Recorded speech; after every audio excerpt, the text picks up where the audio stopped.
Hi! In front of me is REALME X7 Max, and today I would like to show you how you can change theme of this REALME. First of all, go into settings and click on personalizations. Now you can, for example, click on icon styles and pick one of the available ones, or choose custom and adjust it by picking one of the shapes and even changing size. Go back, choose app layout and select number of columns and rows. Go back as well, go into fingerprint style and pick one of the options. After that, choose colors and pick one of these color schemes or solid colors. When you're done, select apply.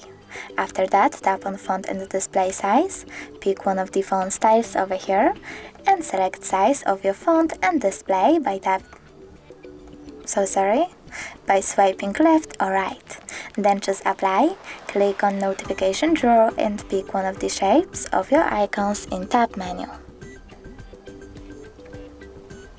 Go back again, and as you can see, theme of my device has changed.